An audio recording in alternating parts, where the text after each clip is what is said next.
नमस्कार मित्रों, मैं उमेश कुमार शर्मा आप सभी का स्वागत करता हूं अपने YouTube चैनल एस्ट्रो उमेश। पिछली वीडियो में हमने आपको 4 दिशाओं में कौन कौन सी शुभ एंट्रियां उनके बारे में बताया। आज हम डिस्कस करेंगे नॉर्थ के 8वां पार्ट N1 से लेके N8 तक, जिसमें जो एंट्री N1, N2, N6 और N7 और N8 में आती है, इनमें हमें कैसे कैसे इनको ठीक करना है। दोस्तों वैसे मैं एक चीज़ और कहूँगा, N8 की जो एंट्री है उसको ना हम बहुत सारी चीज़ों में बुरी नहीं मानते हैं। पर्टिकुलर किसी बहुत ही रेयर केस में वो थोड़े नेगेटिव प्रभाव देती है, जहां आपकी कुंडली के ग्रह थोड़े से इधर उधर हो। तो लेट्स से कि एक जनरल तरीके से हम N8 को भी आइडियल एंट्री ही मानते। तो जहां हम बात करते हैं N1 और N2 की, तो नॉर्थ की जो मेटल है ना, वो मेटल है आयरन। तो अपने को करना क्या है, एक 2 इंच की मैक्सिमम 2.5 इंच, इससे ज़्यादा बड़ी नहीं लेनी है। mm में उसकी जो थिकनेस होगी वो आप 1 mm 2 mm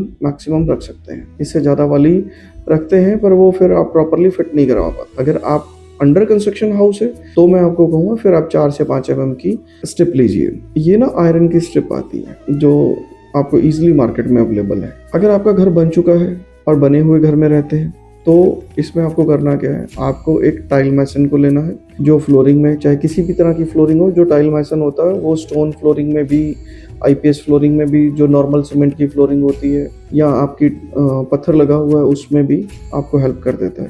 दोस्तों अब यहाँ ना कुछ लोग ये आ जाते हैं कि जी मेरा घर तो इतना सुंदर लग रहा है, ठीक है, और मैं ये स्ट्रिप काट के डालूंगा तो बहुत भद्दी लगेगी। आपको सबसे पहले ये समझना है कि दिखावा ज़रूरी है या खुशी ज़रूरी है। मैं कहता हूँ कि ठीक है, अगर आपके हालात ऐसे हैं कि आप उसको ब्यूटीफाई नहीं कर पा रहे हो तो कुछ दिन के लिए पड़ा रहने दो। जैसे ही आप एंट्री ठीक करोगे, अपने आप घर में इतनी बरकत आनी शुरू हो जाएगी कि वो आपने एंट्री ठीक की, उसने आपका घर ठीक कर देना है। तो घर ठीक होते ही आपकी सारी चीज़ें ठीक होती चली जाती हैं। तो आपने करना क्या है, एक 2 से 2.5 इंच चौड़ी, अगर बना हो, मैं फिर रिपीट कर रहा हूँ, अगर बना बनाया मकान है तो 1 से 2 mm थिक, अगर अंडर कंस्ट्रक्शन है तो 4 से 5 mm थिक एक आयरन की स्ट्रिप लेनी है। और इसकी जो चौड़ाई है वो चौड़ाई उतनी ही रहेगी जितनी आपकी डोर की चौड़ाई है। आप चौखट की एक बाजू से चौखट की दूसरी बाजू तक, मतलब अगर आपका फ्रेम जो है, जो डोर फ्रेम है, वो जहाँ से स्टार्ट होता है और जहाँ पे खत्म होता है, वहां तक की चौड़ाई की आपको ये स्ट्रिप लेनी है और आपको अपने फ्लोर में नीचे उसको एम्बेड कर देना है। विजिबल रहे,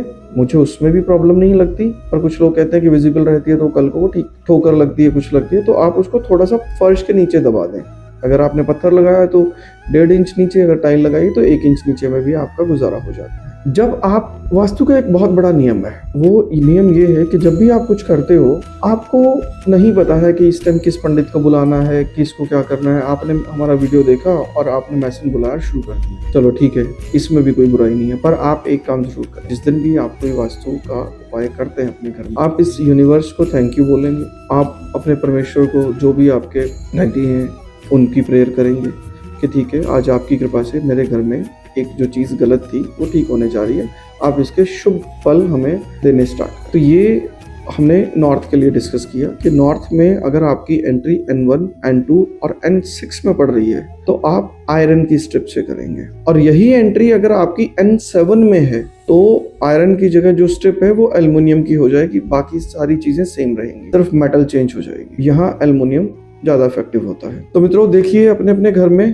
कंपास लेके कि आपका घर की एंट्री कहाँ पड़ती है, और बताइए हमें कि आपको क्या महसूस हुआ ये एंट्री चेंज करने के बाद, ये उपाय करने के बाद। इसी के साथ मैं अपनी वाणी को विराम देता हूँ। अब अगले चैप्टर में एक नई डायरेक्शन के साथ फिर मिलेंगे। धन्यवाद।